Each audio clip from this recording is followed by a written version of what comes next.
غم مصطفیٰ اگر سینے میں ہے جہاں بھی ہے مدینے میں ہے، اگر غم مصطفیٰ سینے میں نہیں مدینے میں رہ کر مدینے میں نہیں۔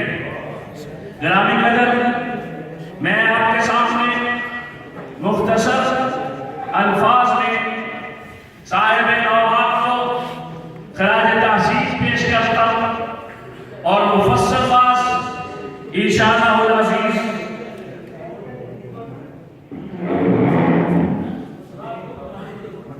کوارٹر میں انشاءاللہ ہوگا۔ تو میں نے یہ آیت پاک آپ کے سامنے پڑھی ہے۔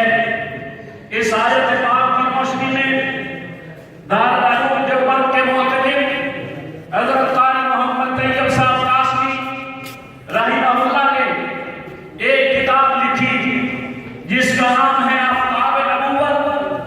آفتاب نبوت سیرت کے عنوان پر بہترین کتابچہ ہے۔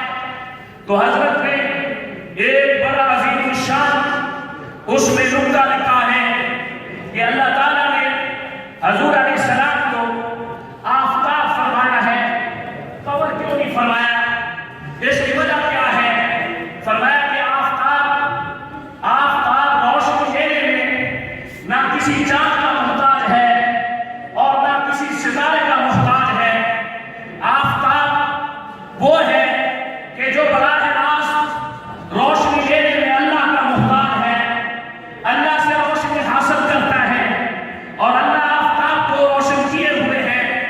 اس طرح فرمایا کہ حضور علیہ السلام بھی اللہ کے سوا کسی سے بھی راستہ لینے کے محتاج نہیں ہیں، اور صبح کے وقت پہلی صبح صادق، پہلی صبح قاصد ہے، پھر صبح صادق ہے۔ صبح صادق کے وقت حضور کی آمد ہے، تو صبح صادق کے وقت حضور کی آمد نے ہمیں یہ سبق دیا ہے کہ جس طرح صبح صادق کے بعد کوئی صبح نہیں ہے، اس طرح میرے آقا کے بعد کوئی نبی نہیں ہے۔ صبح صادق نے ہمیں یہ سبق دیا ہے کہ صبح صادق میں حضور کی آمد ہوئی